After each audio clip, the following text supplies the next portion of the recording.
అధ్యక్ష, గౌరవ గవర్నర్ ప్రసంగంపై మాట్లాడడానికి అవకాశం ఇచ్చినందుకు కృతజ్ఞతలు.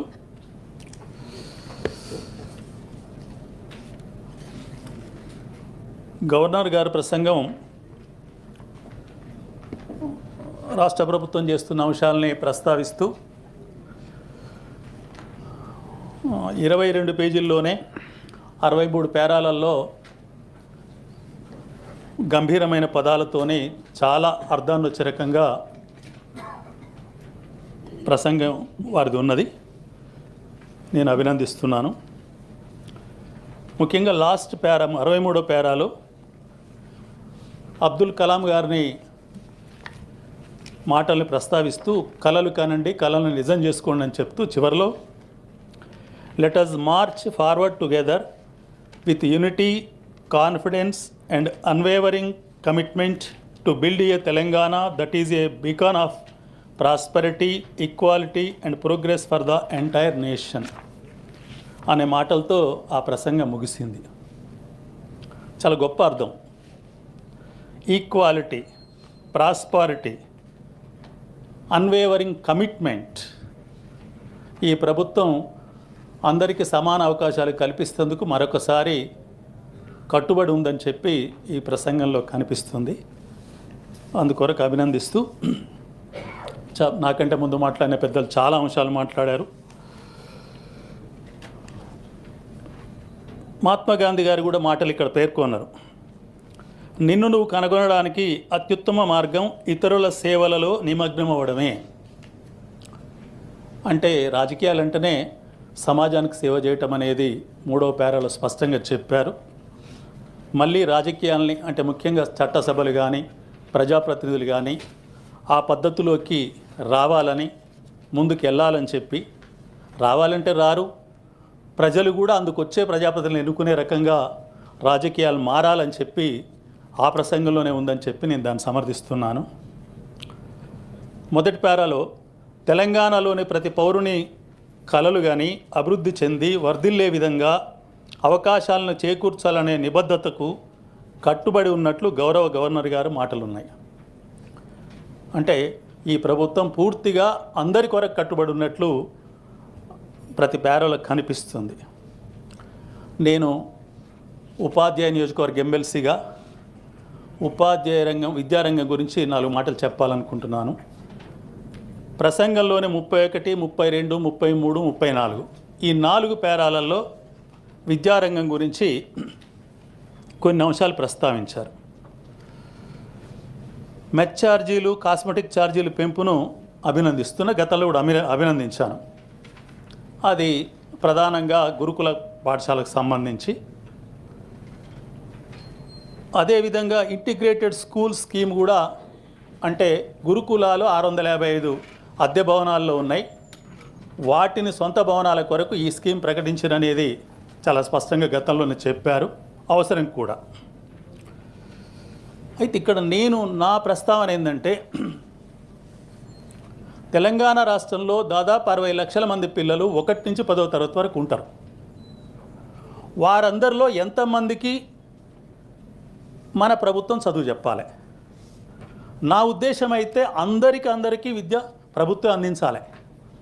ఎందుకంటే బాగా అభివృద్ధి చెందిన దేశాల్లో కూడా ఎక్కడ విద్య ప్రైవేటీకరణ లేదు. ఎందుకంటే సమాజాన్ని ప్రతిబింబించే తరగతి గది. నేడు తెలంగాణ తరగతి గది సమాజాన్ని ప్రతిబింబిస్తలేదని చెప్పి నేను ఎన్నికైన 6 సంవత్సరాల నుంచి ప్రతి ప్రసంగంలో చెప్తూనే ఉన్నా. ప్రభుత్వ బడి అంటే ఏదో దిక్కులేని వాళ్ళకి అన్నట్టు, ప్రైవేటు బడిలో ఒక 5-6 రకాలు ఉన్నాయి. 30,000, 20,000 ఫీజుకు చదువు చెప్పే ఉన్నాయి, 50,000కి చెప్పే ఉన్నాయి, 1,00,000కి చెప్పే ఉన్నాయి, 2 లక్షలు చెప్పే ఉన్నాయి, 10 లక్షలు తీసుకొని ఎల్కేజీ ఏబిసిడీలు చెప్పే కూడా ఉన్నాయి.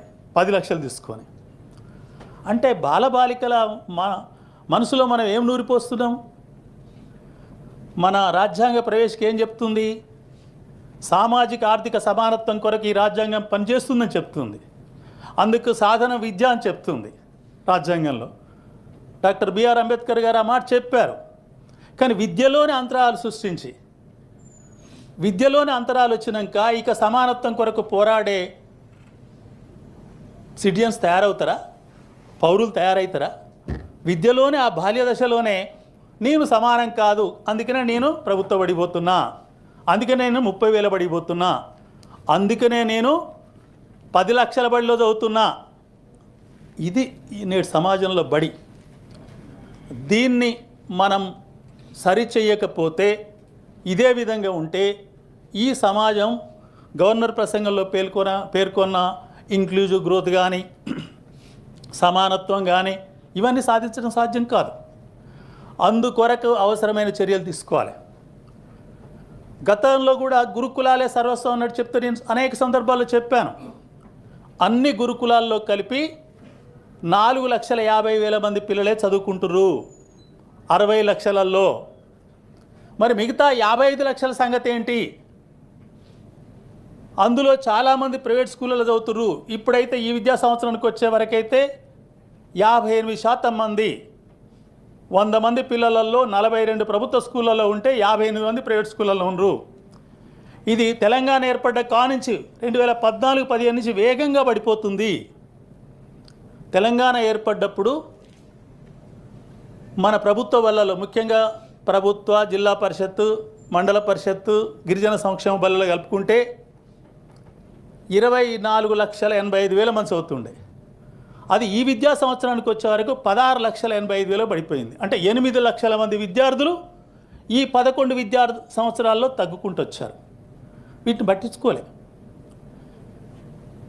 అయితే ఈ సంవత్సర కాలంలో ఒక ప్రయత్నం ఏంటంటే, గతంలో సగానికి ఎక్కువ హెడ్ మాస్టర్ పోస్టులు ఖాళీగా ఉంటే భర్తీ కాకుండా ప్రమోషన్లు ఇవ్వలేదు, స్కూల్ అసిస్టెంట్లు ఖాళీ ఉంటే ఇవ్వలేదు, డిఎస్సీలు కూడా తక్కువ పోస్టులు ఇచ్చారు.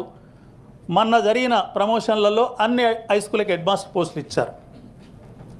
విద్యార్థుల సంఖ్యతో సంబంధం లేకుండా ప్రమోషన్లు కూడా చాలా ఎక్కువగా ఇచ్చారు. ఈరోజు మనం ఏ హై స్కూల్ పోయినా కూడా పిల్లల సంఖ్య కంటే టీచర్లు బాగానే ఉన్నారు, ఎక్కువ ఉన్నారు. పిల్లల సంఖ్య కంటే టీచర్లు బాగానే ఉన్నారంటే అందులోనే అర్థం ఉంది.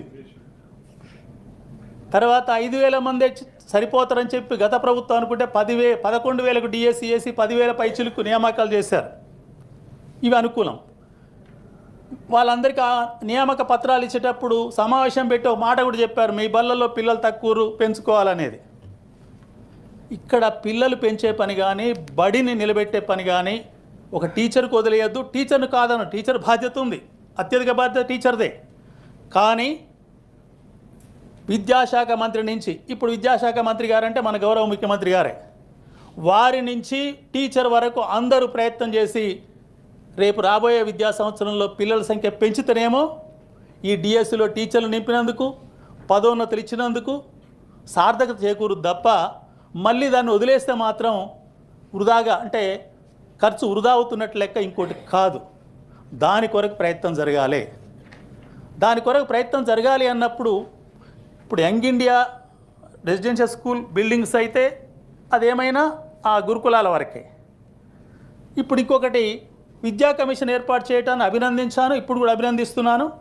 కానీ రిపోర్ట్ ఒకటి మాత్రం మన పత్రికలో వచ్చినట్టు నేను చూశాను. దీంట్లో కొంత మండలానికి 2, 3 తెలంగాణ పబ్లిక్ స్కూల్ పెట్టి అందులోనే కేజీ తరగతుల నుంచి 10వ తరగతి వరకు లేదా ఇంటర్మీడియట్ వరకు చదువు చెప్తామని చెప్తున్నారు. ఆహ్వానిద్దాం. కానీ దీన్ని ఎలా తీసుకోవాలి? అసలు ఈరోజు తెలంగాణలో ట్రెండ్ ఎలా ఉంది? పూర్తిగా యువ దంపతులంతా పట్టణాలు, నగరాల దారి పట్టిరు. తమ ద్వారా ప్రభుత్వాన్ని దృష్టి తీసుకొస్తున్న నల్లగొండ జిల్లా ఉంది. అడవిదేవిపల్లి మండలం అనేది ఒక చిన్న మండలం ఉంది. అక్కడ మొత్తం విద్యార్థులు ప్రైవేటు ప్రభుత్వ కలిపి కూడా 1,600 మంది చదువుకుంటారు. మరి అక్కడ నీకు ఎన్ని స్కూల్ పెట్టాలి? ఉన్న స్కూళ్ళకే పిల్లలు లేరు. కానీ అదే నల్లగొండ జిల్లాలో, నల్లగొండ టౌన్లో, ఆ మండలంలో 51,000 మంది చదువుతున్నారు. మెజారిటీ ప్రైవేట్ స్కూల్లో చదువుతున్నారు. ఈ పద్ధతిలో చూడాలి, ఎక్కడ బడే అవసరం. అదే భద్రాద్రి కొత్తగూడెం జిల్లాకి వెళ్తే ఆళ్ళపల్లి అనే మండలం ఉంటుంది. అక్కడ కూడా 1,435 ఏదో ఉన్నారు పిల్లలు, మొత్తం ప్రభుత్వ ప్రైవేట్ కలిపి. కానీ అదే పాల్వంచకు వస్తే 22,000 మంది పిల్లలు ఉంటారు. అంటే ఒక మండలంలో బడియుడి పిల్లలు ఎంత సంఖ్యలో ఉన్నారు, అక్కడ కెపాసిటీ ఏంది, అక్కడ ఉన్న ప్రభుత్వ బడి ఏంటి, ఏ బడిని అభివృద్ధి చేయాలి, ఏ రకంగా చేయాలనేది ఉండాలి తప్ప అన్నీ కొత్తయే అంటే. నిన్న జేఎల్స్కు అంటే జూనియర్ కాలేజీలో అపాయింట్ అయిన అధ్యాపకులకు, పాలిటెక్నిక్ అధ్యాపకులకు నియామక పత్రాలు ఇచ్చినప్పుడు గౌరవ ముఖ్యమంత్రి గారు మాట్లాడిన మాటలు నేను కూడా విన్నా.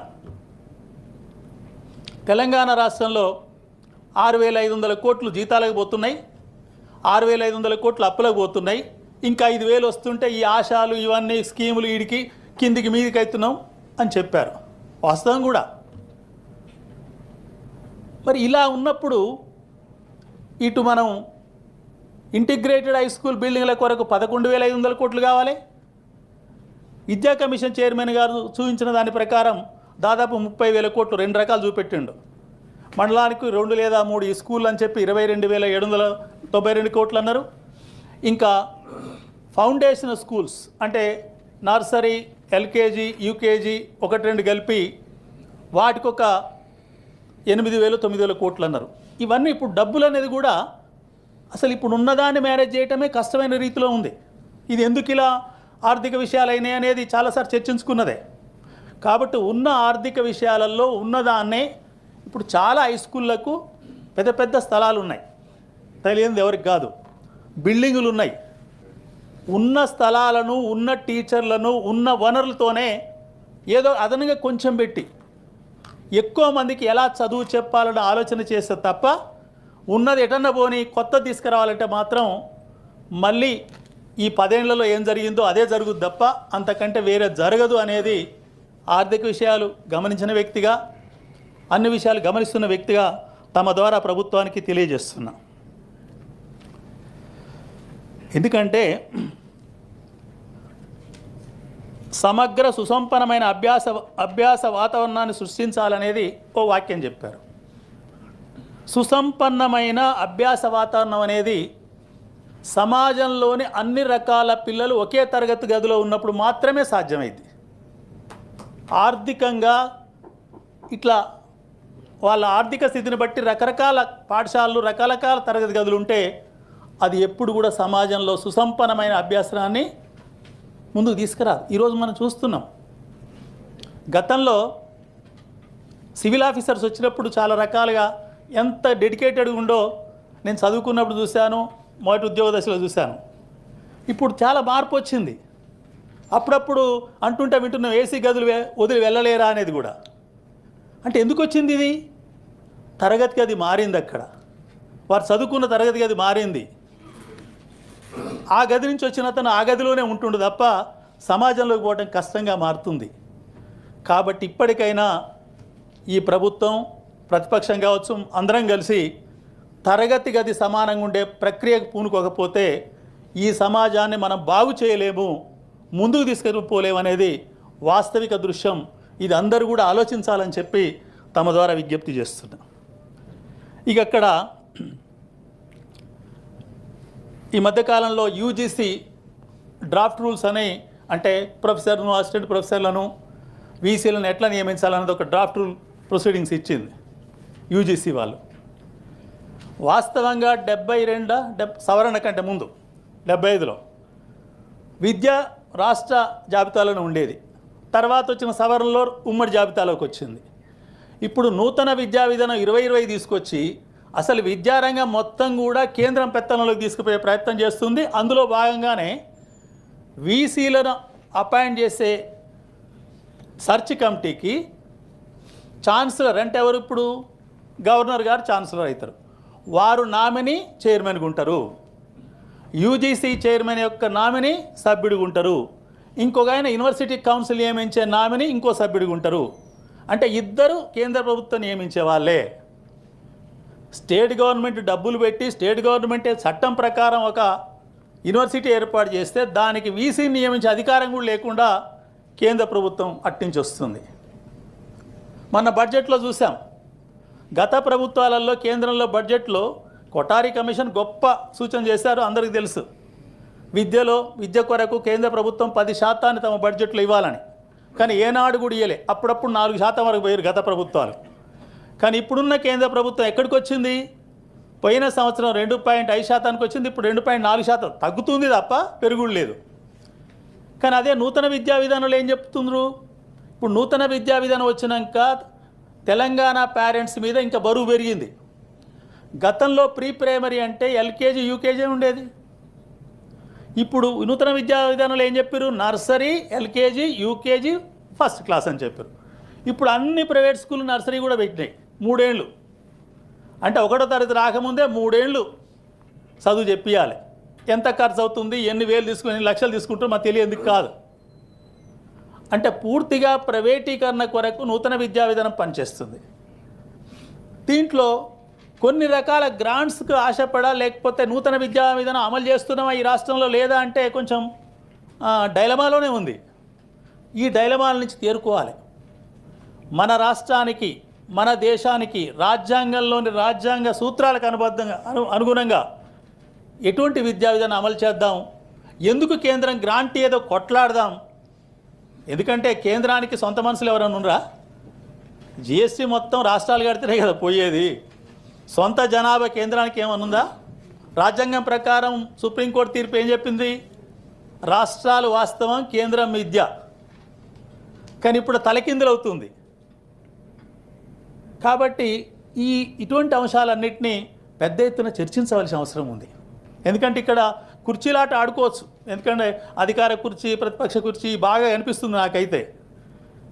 ఈ ఆట తప్పదు, ఎందుకంటే కుర్చీ కావాలి కాబట్టి. కానీ దీనికంటే ముఖ్యం జాతీయ ఏంది, ప్రజలేంది, వాళ్ళ చదువులేంది, వాళ్ళు ఎట్లా ఉండాలి, మనం ఏ రకమైన అభివృద్ధిని అందించాలి, విద్య కంటే గొప్పది లేదు కదా. అందుకొరకు ప్రయత్నం చేయవలసిన అవసరం ఉంది. ఇక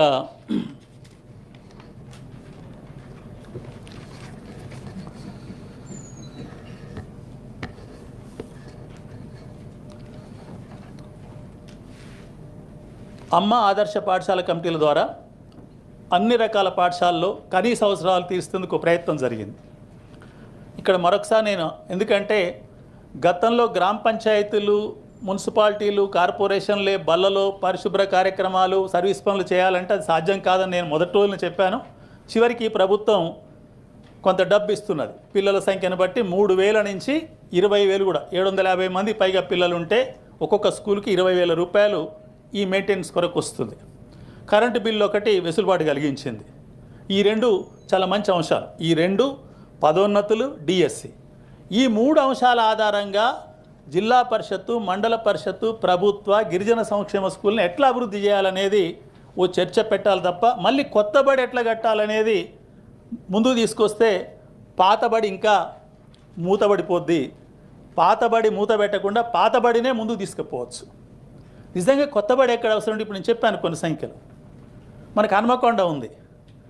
హనుమకొండ జిల్లాలో కూడా నడికుడి మండలంలో విద్యార్థుల సంఖ్య 2,000 మొత్తం కలుపుకుంటే.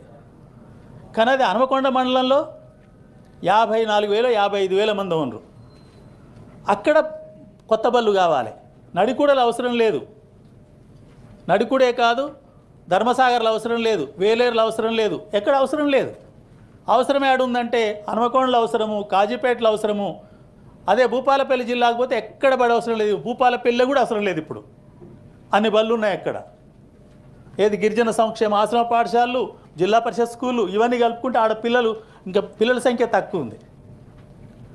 ములుగులో కొత్తబడి అవసరం లేదు. మహబూబాద్ టౌన్లో అవసరమా లేదా పరిశీలించాలి అంతే. తొర్రూరులో ఒకటి అవసరమా లేదా చూడాలి. ఇట్లా అదే హైదరాబాద్కు వస్తే, గతంలో కూడా చెప్పాను, రంగారెడ్డి జిల్లా షేర్లింగంపల్లి మండలంలో 1,11,000 మంది పిల్లలు చదువుతున్నారు ఒక్క షేర్లింగంపల్లి మండలంలో. ఆడ చాలా బళ్ళు పెట్టాలి. తెలంగాణ రాష్ట్రంలోని 33 జిల్లాలలో 12 జిల్లాలలో 1,00,000 లోపే పిల్లలు ఉన్నారు. అంటే 12 జిల్లాల కంటే షేర్లింగంపల్లి మండలం విద్యాపరంగా పెద్దది. కుత్బుల్లాపూర్ మండలం కూడా అంతే, మేడ్చల్ జిల్లాలో 1,07,000 మంది పిల్లలు చదువుతున్నారు. కాబట్టి మనము విద్యార్థుల సంఖ్య ఎందుకు, యువ దంపతులు మొత్తం కూడా పట్టణాలకు, నగరాలకు ఉపాధి వస్తున్నారు.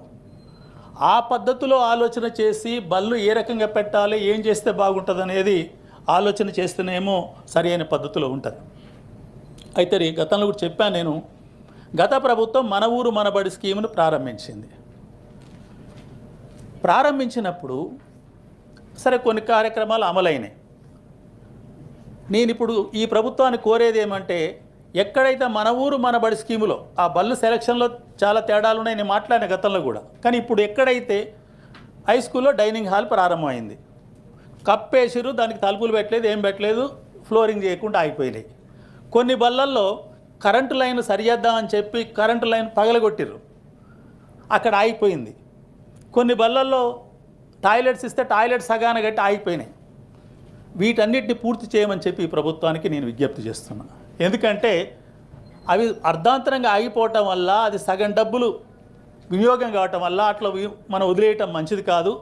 ఏ ప్రభుత్వం ఎట్లా ప్రారంభించినా ఏవైతే ప్రారంభమైన పనులు ఉన్నాయో వాటిని పూర్తి చేయాలి. వాటికి నాకు తెలిసిన మేరకు కూడా 840 కోట్లు కనుక రిలీజ్ చేస్తే ఏ పనులు అయితే అర్ధాంతరంగా ఆగిపోయినాయో అవి పూర్తయితాయని కూడా నాకున్న సమాచారం. ఆ పని కూడా తీసుకోవాలని చెప్పి ఈ సందర్భంగా తెలియజేస్తున్నా. ఇక వృధాను అరికట్టవలసిన అవసరం ఉంది. ఈరోజు జూనియర్ కాలేజీలు 405 జూనియర్ కాలేజీలు మనకు పాత జూనియర్ కాలేజీలు ఉన్నాయి. అక్కడ లెక్చరర్స్, ప్రిన్సిపల్ అందరూ ఉంటారు. ఇంకొక 19 జూనియర్ కాలేజీలు కాగితపు జూనియర్ కాలేజీలు వచ్చినాయి. గత ప్రభుత్వంలో దాదాపు 16 వచ్చినాయి, ఈ ప్రభుత్వం వచ్చినాక 3-4 వచ్చినాయి. కాగితపు జూనియర్ కాలేజీలు అంటున్నాను నేను. అంటే కాగితం మీద పలాని కూసు మనిషిలో జూనియర్ కాలేజీ ప్రారంభమైంది. ఇక అక్కడ ప్రిన్సిపాల్ ఉండడు, పోస్ట్ ఉండదు, బిల్డింగ్ ఉండదు, ఏది ఉండదు. అయ్యొద్దు. కాగితం మీద వస్తే ఏముంటుంది, పిల్లలు హంచి వస్తారు, పిల్లలకి చదువు చెప్పేది ఎవరు ఉంటారు? కాబట్టి గత ప్రభుత్వం చేసినాయి మళ్ళీ మనం చేయని అవసరం లేదు. ఈ ప్రభుత్వం వీళ్ళు ఉన్న వాటిని సరి చేసుకుంటే మంచిది. ఇంకొకటి ఏంటంటే, ఈరోజు జూనియర్ కళాశాల ఇంటర్మీడియట్ తరగతులకు వస్తే 194 మోడల్ స్కూళ్ళు ఉంటాయి. అందులో 4 సెక్షన్లు 160 మందిని చేర్చుకోవచ్చు. 194 స్కూళ్ళల్లో 100 స్కూళ్ళల్లో కూడా 100 మంది పిల్లలు చేరినే లేవు. చాలా చోట్ల ఖాళీలు ఉన్నాయి. 5 రకాల గురుకులాలు ఉన్నాయి. ఒక్క స్టేట్ గురుకులాలు 35 ఉంటాయి. వాటిలో మాత్రం మంచిగా చేరుతున్నారు. కానీ మిగతా సోషల్ వెల్ఫేర్ కొంచెం బెటర్. 80 సీట్లు ఉంటే 60 పైన చేరుతారు. బీసీ వెల్ఫేర్ 50 పైన 60 వరకు చేరుతున్నారు. ట్రైబల్ వెల్ఫేర్ కూడా దాదాపు అదే సంఖ్యలో ఉంది. మైనారిటీ వెల్ఫేర్ అయితే చాలా తక్కువ ఉన్నారు. అంటే ఇది ఆ గురుకులాలు స్థాపించిందే 7-8 ఏళ్ళ నుంచి 5-6 ఏళ్ళలో అన్నీ అయిపోయినాయి. వాటిలో పూర్తి స్థాయిలో విద్యార్థులు చేరతలేరు. చేరనప్పుడు వాటిని ఏ రకంగా చూడాలి, ఎట్లా చూడాలి, అవసరం ఉందా లేదా?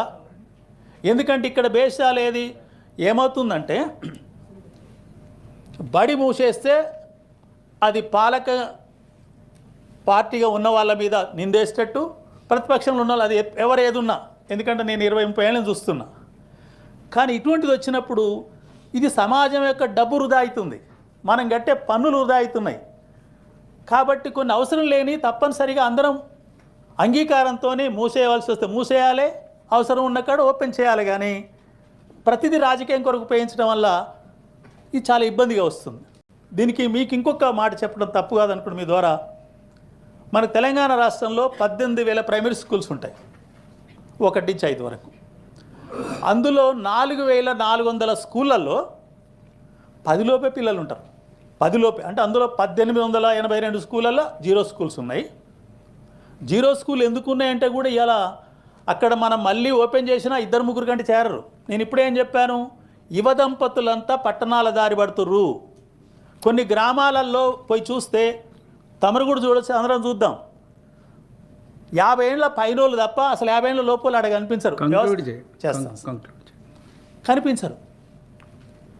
అంటే కొన్ని గ్రామాలు చాలా యువత మొత్తం కూడా బయటకు వచ్చేసింది. అక్కడ బడి అవసరమా లేదా అందరం కలిసి తెలుసుకుంటామే.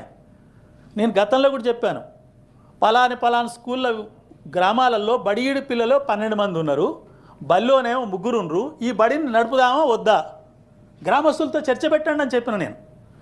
గ్రామంలో ఉన్న బడిఈడి పిల్ల 12, ఆ బడికి వచ్చేది 3-4. 12 వచ్చినా కూడా బడి నడపలేం కదా. మనకు అంతర్జాతీయంగా విద్య తరగతి గదికి ఏం చెప్పారంటే ప్రైమరీ స్కూల్లో కనీసం 18 మంది పిల్లలు ఉంటేనే చదువు వస్తుందని చెప్పారు. అది నా అనుభవం కూడా చెప్పింది. నేను పనిచేసిన బళ్ళల్లో ఒక్కసారి 6వ తరగతిలో 12 మంది ఉండే. నేను సైన్స్ టీచర్ అయినా 6వ తరగతి నాకు మ్యాథ్స్ ఇచ్చారు. నేను అంతకుముందు 5, 6, 7 తరగతులలో 30 మంది పిల్లలు 40 మంది పిల్లలు ఉంటే మ్యాథ్స్ చెప్తే బాగొచ్చింది. ఈ 12 మంది పిల్లలు ఉన్నప్పుడు ఎంత కష్టపడా మ్యాథ్స్ రాలే. పీర్ గ్రూప్ లెర్నింగ్, సమవయస్కుల మధ్య చదువు నేర్చుకుంటారు, టీచర్ చెప్పేదే మొత్తం కాదు. Without peer group learning there is no learning fulfilment. Learning పూర్తి కాదు. అయితే ఇప్పుడు మన ప్రైమరీ స్కూల్ ఏమైనాయి? 4400 స్కూళ్ళల్లో 10 లోపు ఉన్నారు. అందులో 1800 స్కూల్లో పిల్లలు లేరు. ఈ 10 లోపు అంటే తరగతికి ఎవరు ఎంతమంది ఉంటారు? ఒక్కరు, ఇద్దరు? సాధ్యం కాదు. 50 లోపు పిల్లలు ఉన్నాయి ప్రైమరీ స్కూళ్ళు, 14,000 ఉన్నాయి. 50 లోపు ఉంటే కూడా తరగతికి ఎన్ని వస్తారు? 10 మందే వస్తారు, 8 మంది వస్తారు, 6 వస్తారు. చదువు రాదు. రీఆర్గనైజ్ చేయమని చెప్పి నేను పదే కోరుతున్నా. తమ ద్వారా నేను కోరటమే కాదు, నేను ఓ చిన్న పుస్తకం రాసి కూడా మీ అందరికీ తమ ద్వారా అందించిన బయట ఎలా ఉంది తెలంగాణ పరిస్థితి అని. అదే ముందు మాట్లాడిన మంత్రి గారు ఇంతకుముందు ఈ అంశాలలో అందరం కలిసి మాట్లాడదామని చెప్తున్నాను. ఎందుకంటే వృధా అయిపోతుంది, అవసరం వృధా అయిపోతుంది, వృధా అయిపోతుంది. ఉపాధ్యాయుల యొక్క శ్రమ కూడా వృధా అవుతుంది. వాళ్ళు ఎక్కడికి వచ్చారంటే పని లేకపోవడం వల్ల ఇంకొక రకంగా తయారవుతున్నారు. కొంతమంది ఈ ఉపాధ్యాయులు పని చెయ్యరు అనే ఒక మాట కూడా మాట్లాడుతున్నారు. కానీ దాన్ని నేను ఒప్పుకోను. మనం పని చేస్తే చేస్తారు. నేను హెడ్ మాస్టర్గా హై స్కూల్కు 13.5 సంవత్సరాలు పనిచేసిన. ఎవ్రీ టీచర్ క్లాస్ రూమ్ పోని టీచర్ని కూడా క్లాసుకు పోయి చదువు చెప్పించి చదువు నేర్పే రకంగా చేసిన ప్రయత్నం. ఏ మనిషి స్వతహాగా పని తప్పించుకోవాలనుకోడు, మనం ప్రయత్నం చేస్తే జరుగుద్ది. కాబట్టి ఈ ప్రయత్నం తక్షణ అవసరం ఉంది. అంటే ప్రైమరీ స్కూల్ రీఆర్గనైజ్ చేయకపోతే తెలంగాణ రాష్ట్రంలో వితిన్ 4 or 5 ఇయర్స్లో no primary school in government level, government management ఉండే అవకాశం కనిపిస్తలేదు. దీన్ని తక్షణం ఒక యుద్ధ ప్రాతిపదిక మీద ప్రాథమిక విద్యకు వచ్చిన ఒక విపరీతమైన నష్టంగా భావించి మనం పనిచేయవలసిన అవసరం ఉంది. హై స్కూళ్ళ విషయంలో కూడా గ్రామాల నుంచి యువ దంపతులు షిఫ్ట్ అవుతుందని చెప్పాను. చౌటుప్పల్ మండలంలో 16 హై స్కూళ్ళు ఉంటాయి. 16 హై స్కూళ్ళల్లో 12 హై స్కూళ్ళలో 100 లోపు ఉన్నారు, 7 హై స్కూళ్ళలో 50 లోపు ఉన్నారు. 50 లోపు ఉంటే తరగతికి ఎంతమంది ఉంటారు? 10 మంది, 8 మంది. చదువు రాదు. హై స్కూల్ లెవెల్లో అంతర్జాతీయంగా నిర్ణయించిన సంఖ్య 24. ప్రైమరీలోనే 18, హై స్కూల్లో 24. ఈ సంఖ్య లేకుండా చదువు రాదు. వాస్తవంగా ఆ గ్రామంలో ఉంటే పిల్లలు ఉండి మన బడికి రాకపోతే ఎందుకు రావట్లేరని చర్య తీసుకోవాలి. ఇప్పుడు ఇంగ్లీష్ మీడియం పెట్టారు కాబట్టి ఆ పద్ధతిలో చేర్చుకునే ప్రయత్నం చేద్దాం. కానీ ఆ గ్రామంలోనే లేకుంటే ఎక్కడి నుంచి తీసుకురాలేరు కదా. ఈ రెండు పరిశీలించాలి.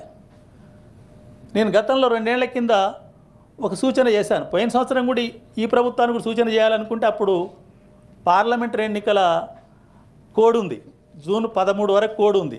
ఆ కోడ్ సందర్భంగా లెటర్లు రాసినా కానీ బయటికి డిమాండ్ చేసేట్లేదు, అనవసరం అనుకున్నా. అతను గతంలో చేసిన 100 లోపు హై స్కూల్ ఉన్న ఆ గ్రామాలకు నోటీస్ ఇవ్వండి. గ్రామానికే మీ బడిలో ఊళ్ళో పిల్లల్ని సంఖ్య పెంచుకుంటే మీ బడి ఉంటుంది, లేకపోతే మరి ఇది అవసరం లేదనిపిస్తుంది. మాట్లాడండి. నథింగ్. అధ్యక్షుడు అడుగుతున్నాను, అంటే సభ్యుని కూడా. సార్ నేను కూడా అంటే ఈ మధ్య విద్యార్థి నాయకుడిగా అనుభవము, స్కూళ్ళు, పాఠశాలల పరిస్థితి తెలిసిన. నేను గతంలో కూడా ఒక సందర్భం వచ్చినప్పుడు, మనం ఈ గురుకులాలు అంశం వచ్చినప్పుడు నేను చాలా పాజిటివ్గా సభలు అందరినీ కలిసి మనం ఒక నిర్ణయం, కొంత మార్పు తీసుకురావాలని నేను గతంలో విజ్ఞప్తి చేసిన. దయచేసి ఇప్పుడు కూడా మనం ఎందుకు చెప్తున్నా అంటే ఫీల్డ్ మీద పోతుంటే కొంత బాధ కలుగుతుంది.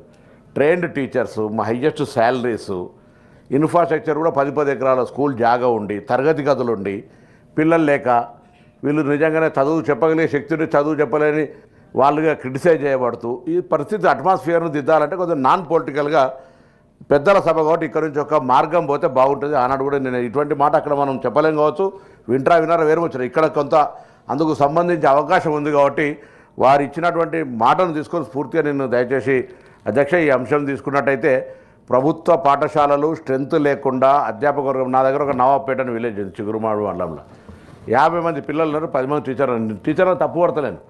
ఆ గ్రామం నుంచి చాలామంది 10 బస్సులు వస్తాను. నేను మొన్న కూడా బస్సాపూర్ ఒక విలేజ్కి పోయినాం, కలెక్టర్ గారు నేను కంప్యూటర్ ల్యాబ్ పెడుతున్నాను. ఏదున్నా ప్రాబ్లం ఎక్కడుంది అనేది అంటే కొంత ప్రభుత్వ పాఠశాలల్లో చదవడం అంటేనే ఫస్ట్ నామోషి పరిస్థితి వస్తుంది.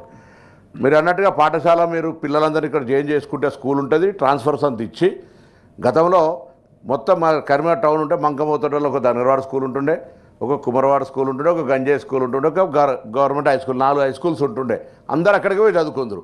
ఇప్పుడు ఏమైపోయింది, స్కూల్స్ పెరిగిపోయినాయి, లేకపోతే వ్యవస్థ టీచర్ల రిక్రూట్మెంట్ పెరిగిపోయినప్పటికి కూడా పిల్లల సంఖ్యకు సంబంధించి నిన్న కూడా గౌరవ ముఖ్యమంత్రి గారు రవీంద్ర భారతిలో మాట్లాడడం చెప్పారు. ప్రైవేట్ స్కూల్లో ఎంతమంది టీచర్లు ఉన్నారు, ఎంతమంది పిల్లలు ఉన్నారు, గవర్నమెంట్ స్కూల్లో ఎంతమంది టీచర్లు ఉన్నారు, ఎంతమంది. మీరు మనం అమ్మ ఆదర్శ పాఠశాల తీసుకున్నా, లేకపోతే ఎన్ని ఇన్ఫ్రాస్ట్రక్చర్ చేసినా, ఎన్ని టీచర్ రిక్రూట్మెంట్ చేసినా, ఎంత ఐఎస్ శాలరీస్ ఇచ్చినా, ఏమి ఇన్సెంటివ్స్ ఇచ్చినా కూడా మనం ఆ వ్యవస్థ పట్ల కొంత నేను గౌరవ సభ్యులందరూ కూడా మరొకసారి సభను నేను దృష్టికి తీసుకొని ఎడ్యుకేషన్ సిస్టమ్ బాగుంటే ఫ్యూచర్ ఇవాళ మనం కేరళ వేరే స్టేట్స్ని కంపేర్ చేసుకున్నట్టయితే ఎడ్యుకేషన్ సిస్టమ్ లిటరసీ రేట్ కావచ్చు, లేదా చదువుకున్నటువంటి విధానం లోపల మార్పు కావచ్చు, అది బాగవుతుంది. కాబట్టి ఇది బేసిక్ ఎడ్యుకేషన్, ప్రైమరీ ఎడ్యుకేషన్. మన విద్యా కమిషన్ మురళి గారు కూడా కొన్ని సూచనలు చేసి మొన్న చాలాసేపు కూర్చున్నాం.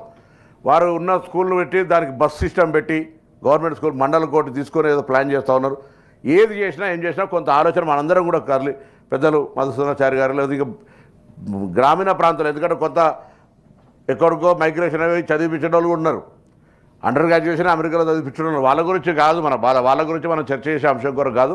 ఎవరైతే ఎఫర్ట్ ఏ లెవెల్లో ఉన్నారో వాళ్ళంతా ఇబ్బంది కలిగేటోళ్ళు ఉన్నారో దయచేసి టీచర్ ఎమ్మెల్సీలు రెన్యువల్ అయినా కాకుండా వచ్చిన టీచర్ ఎమ్మెల్సీలు కావచ్చు, లేదా ఆ విద్యార్థికి సంబంధించిన కొంత అవగాహన ఉండి విద్యార్థి నాయకులుగా పనిచేసినటువంటి వాళ్ళు ఉన్నారు సోదరులు.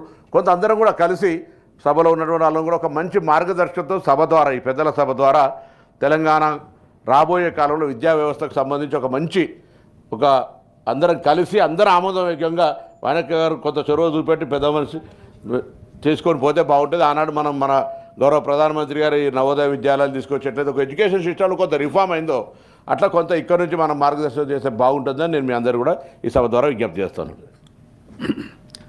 వాస్తవంగా దీని మీద నిన్న కూడా మనం మీటింగ్లో డిస్కస్ చేయడం జరిగింది. నర్సిరెడ్డి గారి పుస్తకం కూడా ప్రస్తావించడం జరిగింది. శ్రీధర్ బాబు గారితో మాట్లాడుతూ మాకు ఎట్లాగా సభలో డిమాండ్స్ అప్పుడు మేము ఖాళీగానే ఉంటాం, ఇక్కడ మాకు ఆ రోజు సభలు జరిగే అవకాశం లేదు. ఆ రోజు బేసిక్గా అయితే వీలైతే విద్య మీద మనం చర్చ పెడదామనేది మేము రిక్వెస్ట్ చేసినాము. వాస్తవంగా చైర్మన్ గారు కూడా విద్య పట్ల వారి ఊళ్ళో ఉన్న స్కూల్ అనుభవాలు కూడా వారు చెప్పిండ్రు. అందరికీ ఒక అభిప్రాయం ఉంది. ఇప్పుడు లంచ్లో నేను కోదండరామ్ గారితో కూడా అదే ప్రస్తావించిన, ఆల్రెడీ మేము డిస్కస్ చేసినాము ఇది. ఎందుకంటే మనకు వచ్చిన ప్రశ్నలు కూడా మేము పెండింగ్ ప్రశ్నలు చూస్తే విద్య పట్ల ఎక్కువ ఉన్నాయి. విద్య, హెల్త్, రెవెన్యూ ఇటువంటి సబ్జెక్ట్సే ఎక్కువ ఉన్నాయి. ఇటువంటి సబ్జెక్టులు ప్రజల్లో ఉన్న అపోహలు తొలగించాలంటే కూడా ఎక్కడో చర్చగా మురళి గారు రిపోర్ట్ ఇచ్చిందని పత్రికల్లో వస్తున్నది. దాని మీద ప్రో అండ్ 2 రకాలుగా అభిప్రాయాలు వస్తున్నాయి. దాని మీద మన సభలో చర్చిస్తే ఇది పెద్దల సభ కాబట్టి ఒక డైరెక్షన్ ఇచ్చినట్టు కూడా అవుతుంది అనేది మీరు చెప్పిన అభిప్రాయమే నిన్న మేము రిక్వెస్ట్ చేసినాము. శ్రీధర్ బాబు గారు ఏమన్నారంటే మరి మాకు ఆ టైం ఎట్లా అడ్జస్ట్ అవుతుందో చూసి చెప్తామన్నారు. షార్ట్ డిస్కషన్ కిందన లేకుంటే ఒక పూట మనం ప్రత్యేకంగా దాని మీద చర్చ పెట్టుకోవడానికి అవకాశం అయితే ఉంది. లెజిస్లేటివ్ అఫైర్స్ మినిస్టర్ గారితో డిస్కస్ చేసి దాన్ని ఫిక్స్ చేద్దామని కూడా ఈ సందర్భంగా తెలియజేస్తాం. బిఫోర్ డిస్కషన్ ఇంటర్నల్ కూడా సపోజ్ బీజేపీ కావచ్చు, టీఆర్ఎస్ కావచ్చు, లేదా కొంత పొలిటికల్గా ఇంటర్నల్ కూడా మనం మరొక స్టాండ్ తీసుకున్నాక మళ్ళీ దాని మీద మళ్ళీ డిఫరెంట్ ఒపీనియన్ రాకుండా ఉండేది కొంత అందరం ఇంటర్నల్ అప్రూవల్ తీసుకుని మా పెద్దలను కూడా అడిగి ఎట్లా ఎడ్యుకేషన్ సిస్టమ్ మీద మాకు ఐడియా ఉండొచ్చు, వాళ్ళకు అన్నీ కలిపి ఎట్లా తెలంగాణ ప్రజలకు ఉపయోగపడుతుందని ఒక రోల్ మోడల్ తీసుకుపోవాలి. ఇలా పొలిటికల్ పార్టీస్ డిఫరెంట్ ఒపీనియన్ ఉండొచ్చు, కానీ బేసిక్ సిస్టమ్ అని ప్రాక్టికల్గా వాళ్ళు చెప్తున్నటువంటి అడ్వైజ్ అనేది ఫీల్డ్ మీద తిరుగుతుంటే నిజంగా ఒక్కొక్కసారి బాధ కలుగుతుంటుంది. నేను ఇప్పుడే రాంగా కార్లో వస్తుంటే టీవీ చూసిన ఒక స్కూల్ హెడ్ మాస్టరు పిల్లల్ని కొడితే తల్లిదండ్రులకు కోపం వస్తారట. ఆయనే గుంజీలు తీసి సాష్టాంగ నమస్కారం చేసి పిల్లలు కోరుకుంటాడు, చదువు ఇప్పుడే వస్తూ V6 న్యూస్లో చూసిన. అది ఎక్కడ నేను డిస్ట్రిక్ట్ నాకు ఐడియా లేదు, నేను చూస్తూ ఆయనే అర్థం సాష్టాంగ నమస్కారం చేసి పంతులు గుంజీలు తీసి పిల్లలకు తల్లిదండ్రులకు విజ్ఞప్తి చేస్తున్నాం, చదివించదంటే బడికి పంపింది, మేము కొడితేనే బాధ ఇవ్వాలి, రేపు అప్పుడేమో తల్లిదండ్రులే కొట్టమని చెప్తుంది, మంచి చదవకపోతే మొత్తం అని చెవులు బట్టి ఎడికొట్టారు తీస్తుంది. ఇప్పుడు అట్లా పరిస్థితి లేదు వాస్తవంగా. కొండ సురేఖ మనవరాలు కొడుతూ ఊరుకుంటుంది, పోయి ఒక్కసారి ఫుల్ అటాక్ స్కూల్ మీద నా మనవరాలు కొడతామని దాడి చేసే పరిస్థితులు ఉంటాయి జనరల్గా. కాబట్టి అంటే సిస్టమ్ మారిపోయింది. కాబట్టి ఇప్పుడున్న పరిస్థితులలో ఎట్లయితే బాగుంటుందని అంతేగాని పెద్దలు అందరూ అనుభవజ్ఞులే దీనికి సంబంధించి ఇక్కడ అందరూ ఇప్పుడు మీరు అన్నట్టు కోదండరామ్ గారు లేకపోతే ఇంకా అందరూ కూడా ఎడ్యుకేషన్ కన్సర్న్ ఉంది. కాబట్టి దయచేసి దాని మీద మనం చర్చ కంటే ముందు కూడా ఒక జనరల్ ఒపీనియన్, మనం ప్రైమరీ ఎడ్యుకేషన్ ఇందులో పాలిటిక్స్ లేదు, దీనికి ఏం చిన్నపిల్లలు చదువుకు రాజకీయానికి సంబంధం లేదు. కాబట్టి దాంతో గవర్నమెంట్ అనేటువంటి బేసిక్ ఇష్యూ కాబట్టి దాని మీద కొంత చొరవ చైర్మన్ అక్కడ నుంచే తీసుకొని కొంత పాజిటివ్గా అంత కంక్లూడ్ చేసి గవర్నమెంట్కు సూచన చేస్తే దాన్ని ఇంప్లిమెంట్ చేయడానికి గవర్నమెంట్ కూడా అందరూ కూడా పెద్దలు ఒప్పించడానికి అవకాశం ఉంటుంది. థ్యాంక్ యూ అండి. మీరు కొంచెం చొరవ తీసుకోండి, ఒక్కసారి శ్రీధర్ బాబు గారితో మాట్లాడి మీరు టైం ఫిక్స్ చేయించండి. ఆల్రెడీ చైర్ నుంచి అయితే రిక్వెస్ట్ వెళ్ళింది. తప్పకుండా దాని మీద అందరం ఓపెన్గా డిస్కస్ చేయడానికి దాదాపు అందరూ సంసిద్ధంగా ఉంటారని తెలియజేస్తాం. నర్సిరెడ్డి గారు. చాలా సంతోషకరమైన చర్చ. పెద్దలందరూ కూడా, మంత్రి గారు కూడా, చైర్పర్సన్ స్థానంలో ఉన్న మీరు కూడా మంచి అభిప్రాయం చెప్పారు. అందుకు ముందుకు పోవాలని చెప్పి కోరుకుంటున్నాం. తెలంగాణ రాష్ట్రంలో 2 రకాల స్కూళ్ళు ఉంటే సరిపోద్ది. పాఠశాల విద్య వరకు ప్రీ ప్రైమరీ నుంచి 5వ తరగతి వరకు ఒక రకమైన స్కూలు, 6 నుంచి 10 వరకు. ఇంటర్మీడియట్ అక్కడ అవసరమా లేదా అని చూడవలసిన అవసరం ఉంది. ఎందుకంటే అన్ని చోట్ల ఇంటర్మీడియట్ ఇప్పుడు నేను సంఖ్య చెప్పాను. మోడల్ స్కూల్ నుండి ఇంక ఇంటర్మీడియట్ సంఖ్య అక్కడ పిల్లలే చేరతలేరు. వాస్తవంగా కార్పొరేట్ని ఎట్లా కంట్రోల్ చేయాలనేది పెద్ద ఇష్యూ ఉంది మన ముందు. ఎందుకంటే నేను గత సంవత్సరం రిజల్ట్ ఇచ్చినప్పుడు కార్పొరేట్ జూనియర్ కళాశాలలే కాదు, ఇంటర్మీడియట్లో రిజల్ట్ ఇచ్చేటప్పుడు ఒక పని చేయమని చెప్పి ఈ సంవత్సరం కూడా ఇప్పుడు ఈ వేదికని అంటే ఈ సభ ద్వారానే తమ ద్వారా విజ్ఞప్తి చేస్తున్నా. ఇంటర్మీడియట్ పిల్లల మార్కులతో పాటు 10th మార్కులు కూడా పక్కన రిజల్ట్లో కనుక పెడితే బ్రహ్మాండంగా కంట్రోల్ చేయొచ్చు. అంటే ఈ మాటలో ఉన్నది ఏంటంటే అత్యధిక జీపీఏలు గతంలో ఇప్పుడు మార్కులు వస్తాయి, ఇప్పుడు జీపీఏ తీసేసారు ఈ సంవత్సరం. అత్యధిక మార్కులు వచ్చిన వాళ్ళంతా కూడా కార్పొరేట్ జూనియర్ కళాశాల చేరుతున్నారు. అందులో కొద్ది మందికే ర్యాంకులు వస్తున్నాయి, కొంతమంది ఫెయిల్ కూడా అవుతున్నారు. ఇక్కడ 10thలో 9 జీపీఏనో 8.5 జీపీఏ వస్తుంది, అక్కడికి పోయినాక ఫెయిల్ అవుతున్నారు. అయితే ఈ విషయం తల్లిదండ్రులకు తెలుస్తలేదు. తల్లిదండ్రులకు ఏ ప్రచారం వస్తుందంటే ఏమైనా ఎవరికైతే ర్యాంకులు వచ్చినాయో ట్రిపుల్ ఐటీ వచ్చిందా, ఏఈ వచ్చిందా, లేదా ఎంసెట్ వచ్చిందా, ఇవి చూసుకుంటున్నారు తప్ప అందులో 50,000 మందికి చదువు చెప్పే 50,000 లక్ష మందికి చదువు చెప్పే 2 కార్పొరేట్ జూనియర్ కళాశాలలు ఉన్నాయి, 2 యాజమాన్యాలు. అందులో 50,000కి చదువు చెప్తే 1000 ర్యాంకులు కూడా రావట్లేవు. అందులో 10,000 మందికి అసలు 10thలో వచ్చిన మార్కులకు జీపీఏకు వీళ్ళకి ఇంటర్మీడియట్లో వచ్చిన మార్కులకు సంబంధమే లేదు, పూర్తి వెనకబడిపోతున్నారు. ఆ అంశాలని కనుక బయట ప్రచారం చేయగలిగితే, నేను పోయినసారి శృతివజ గారికి రిక్వెస్ట్ చేస్తాను మీరు ఇది బయటికి ఇవ్వండి అని, ఈసారి కూడా మళ్ళీ రిక్వెస్ట్ చేస్తా. అలా అయినప్పుడే కంట్రోల్ చేసి, ఇంకో మార్గం లేదు. తల్లిదండ్రులకు అక్కడ ఏదో బాగుంటుందని వస్తుంది, అప్పుడు మన మోడల్ స్కూల్లో చేరుతారు, మన కేజీబీయూలో చేరుతారు. ఇవాళ కేజీబీయూలలో ఇంటర్మీడియట్ ఉంది దాదాపు 300 కేజీబీయూలల్లో, కానీ సగం కేజీబీయూలల్లో 40 సీట్లు ఉంటే 20 మంది చేరుతున్నారు, 20 ఖాళీగా ఉంటున్నాయి. గురుకులాలలో కూడా అంతే, ఒక్క స్టేట్ గురుకులాలే ఎక్కువ ఉంది తప్ప మిగతా గురుకులాలు తక్కువ ఉన్నాయి. అంటే మనకున్న వనరులలో అడ్మిషన్ కెపాసిటీలో 50% కూడా మన జూనియర్ కళాశాలల్లో చేర్చలేరు. దీన్నో పెద్ద ప్రయత్నం చేయాలి మనం అందరం, చేస్తే అది పరిష్కారం అవుతుంది. వాటి నిర్వహణ కానీ వాటిని ఎస్టాబ్లిష్ చేసిన తీరు కూడా. తాడ్వాయి అనే మండలం ఉంటుంది, తమకు తెలియదు కదా, ములుగు జిల్లాలో తాడ్వాయి జూనియర్ కళాశాల ఉంటుంది. జూనియర్ కళాశాల పక్కనే కేజీబీవీ పెట్టారు, దాంట్లో ఇంటర్మీడియట్ తరగతులు పెట్టారు. ఇళ్ళ పిల్లలు లేరు, అల్ల తక్కువ ఉంటారు, ఇక 2 పక్కనే ఉంటాయి. గంగారం అనేది మహబూబాద్ జిల్లాలో ఒక మండలం ఉంది, కొత్తగా ఏర్పడ్డది. గంగారంలో ఆశ్రమ గర్ల్స్ హై స్కూల్ ఉంది, మంచిగా నడిచేది ఒకప్పుడు. ఆ గర్ల్స్ హై స్కూల్లోనే కేజీబీవీ పెట్టారు తీసుకుపోయి. కేజీబీ అంటే గర్ల్సే. అప్పుడు ఏమవుతుంది, నడుస్తుంది. కస్తూర్బాలు నేషనల్ పాలసీ, అంటే పాలసీ అయినప్పుడు ఇది మనం పక్క జరుపుకోవాలి. అంటే ఏమవుతుందంటే దీనిలో ఇవన్నీ కూడా మన ఖర్చును వృధా చేస్తున్నాయి, మనకున్న వనరులు తక్కువ. ఇప్పుడు మనకు ఆర్థికంగా చూసుకున్నప్పుడు ఎట్లా ఒక పైసా మిగిలాలి, ఎట్లా ఖర్చు పెట్టాలి ఇతర దానికి అనేది ఇలా పరిస్థితే కదా. కాబట్టి ఇవన్నీ అంటే అదనపు డబ్బులు కావలసిన వాటి తీసుకోవచ్చు, కానీ అదనంగా ఖర్చు చేయకుండా వేట్టి పొదుపు చేయొచ్చు, ఏ రకంగా మార్చవచ్చు అనేది కూడా చాలా. కస్తూర్బా కాలేజీలలో జాతీయ పరంగా ఒక కమిటీని వేసిండ్రు. మన దగ్గర నుంచి కడియం శ్రీహర్ గారే దానికి చైర్మన్గా ఉండే. జాతీయ పరంగా వారు పర్యటన చేసి ఒక రిపోర్ట్ ఇస్తే వచ్చినాయి. దాని మీద ఆధారపడి కస్తూర్బా కాలేజీల్లో ఇంటర్మీడియట్ ఆ ఏజ్ గ్రూప్ పిల్లల్ని బయటికి పంపొద్దన్న సంకల్పం కొద్దీ వాళ్ళు ఎక్కడో ఒక చోట గ్రౌండింగ్ అయ్యే వరకు వాళ్ళకు మంచి షెల్టర్ ఉండాలన్న ఆలోచన, మంచి విద్య రావాలన్న ఆలోచనతో దాన్నే చెప్తున్నాను. దాన్ని నేను పూర్తిగా నేను తిరస్కరిస్తలేను. వీటి ఏర్పాటు చేయటంలో ఎక్కడెక్కడ అనేది ప్లేసులు అనేది మనం అదే ఒక మండలంలో ఈ పక్కన గౌడ్ జూనియర్ కాలేజ్ ఉంటే ఇంకో పక్కన తీసుకుపోయి కేజీబీ పెట్టాం అనుకోండి, అప్పుడు రెండిట్లో పిల్లలు వస్తారు. కానీ ఒకదాని పక్కన ఒకటి పెట్టే వరకు అంటే నేను అడ్మిషన్ చూసి మన పాలసీలో తేడా రావాలి. అదే అందుకొరకు ఇవన్నీ కూడా గమనంలో తీసుకోవాలి. వీటన్నిటి మీద చర్చ జరపాల్సిన అవసరం ఉంది.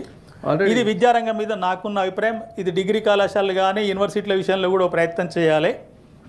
ఇక ఆరోగ్య రంగానికి వస్తే 2-3 మాటలు చెప్పి నేను ముగిస్తాను. కంక్లూడ్ చేయండి. కంక్లూడ్ చేస్తాను. ఆరోగ్య రంగంలో కూడా తప్పనిసరిగా కార్పొరేట్ వైద్య కళాశాల మీద ఇంకా కంట్రోల్ పెంచాలి. మొన్ననే నేను మా డ్రైవర్ భార్య కాలు ఇరిగితే కామినేన్లో కట్టుకట్టించుకుంటూ ఆరోగ్యశ్రీలో చేశారు. కానీ స్క్రూ తీయాలంటే మళ్ళీ తర్వాత స్క్రూ తీయాలంటే 40,000 ఫీజు చెప్పిరట. అరే బాబు ఏం అది నీ వల్ల కాదు కానీ ఉస్మానియాకి వెళ్ళని చెప్పిన నేను. పోయిండు. ఉస్మానియాకి వెళ్తే ఉదయం పోతే సాయంత్రం కల్లా ఆ స్క్రూ ఉచితంగానే తీసేసారు. మంచిగానే ఉందని చెప్పిన 3 రోజుల క్రితం. కాబట్టి ఇప్పుడు ఇది కంట్రోల్ లేకపోవడం వల్ల అంటే ఏమవుతుంది, ప్రభుత్వ వైద్య కళాశాల మన హాస్పిటళ్ళల్లో చాలా రకాలైన ఏర్పాటు జరుగుతున్నాయి, డాక్టర్లు ఉన్నారు, కొన్ని ఇబ్బందులు ఉన్నాయి.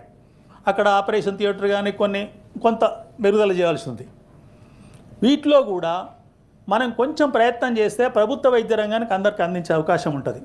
దీన్ని అందించడం అంటే మనలాంటి వాళ్ళందరం కూడా ఎప్పుడైనా ఒకసారి ఏదైనా సందర్భంలో చిన్న చిన్న వ్యాధులకైనా గవర్నమెంట్ హాస్పిటల్ ట్రీట్మెంట్కి వెళ్దాం. అది మోడల్గా ఉంటుంది. తప్పనిసరి ఆడ కొంచెం మనకు వసతులు మనమే వసతులు తట్టుకోవాలి. తద్వారా ప్రజలకు నమ్మకం కలిగించవచ్చు. తద్వారా ఆ హాస్పిటల్ బాగు చేసే అవకాశం వస్తుంది. ఆ పరంగా మనం వైద్య రంగంలో కూడా ఒక మార్పు ప్రయత్నం చేయాల్సిన అవసరం ఉంది. ఇక మనకు వ్యవసాయ రంగం మిగతా అన్ని రంగాల గురించి అనేక అంశాలు మాట్లాడారు. వాటన్నిటిని నేను అంగీకరిస్తున్నా. ప్రభుత్వ స్కూల్ టీచర్లే వాళ్ళ పిల్లలు ప్రభుత్వ స్కూల్కి పోని పరిస్థితికి వచ్చినాం కదా. అది ఈ మాట మాట్లాడితే మన ప్రభుత్వ స్కూల్లో బాగు చేయొద్దు అన్నట్టే లెక్క. ఎందుకంటే టీచర్ ఒక్కరే కాదు, ఎవ్రీ గవర్నమెంట్ నుంచి ప్రయోజనం పొందే మన వైపు నుంచి చట్టసభ సభ్యులు, మంత్రుల దగ్గర నుంచి అందరం కలిసి పోదాం. అక్కడి నుంచి మొదలు పెడితే టీచర్ ఎందుకు రా? టీచర్ ఎంత అండి? టీచర్ ఒక మీరందరూ స్కూల్లో పోయినప్పుడు టీచర్ ఎలా ఉంటాడో మీకు తెలియదు కాదు కదా. ఇంకా మేమన్నా పోయినప్పుడు తో టీచర్ కాబట్టి మాతో బాగానే ఉంటారు. కానీ కాబట్టి మనం సిస్టంలో ఐఏఎస్ అధికారి కావచ్చు, మంత్రి గారు కావచ్చు, ముఖ్యమంత్రి గారు కావచ్చు, వాళ్ళందరికీ అక్కడి నుంచి మొదలు పెడితే టీచరు తప్పనిసరిగా అక్కడికి వచ్చేస్తాడు. కానీ టీచర్ వరకే అంటే అది కుదరదు. ఎందుకు కుదరదు అంటే ఆడ మంచి చదువు వస్తుందని కాదు, తర్వాత ఒక్కరిద్దరం చేసిన వాళ్ళు కాదు. నా పిల్లలు గవర్నమెంట్ స్కూల్లో చదువుకురు, సర్టిఫికేట్ కానీ చూపిస్తాను. కానీ నా టైం ఎప్పుడు 2001లో నా పిల్లవాడు 10th చదువుకుంది. ఇవాళ 2025 వచ్చింది, 25 ఏళ్ళు వచ్చింది. అది వేరు. కాబట్టి మనం పైనుంచి కిందికి ఓ ప్రయత్నం అంటూ చేస్తే తప్పనిసరిగా మార్పు తీసుకొచ్చే అవకాశం ఉంటుంది. ఏమైనా ఈ ప్రభుత్వం చేస్తున్న విషయాలన్నింటినీ గవర్నర్ గారు ప్రసంగంలో ప్రస్తావిస్తూ చెప్పారు.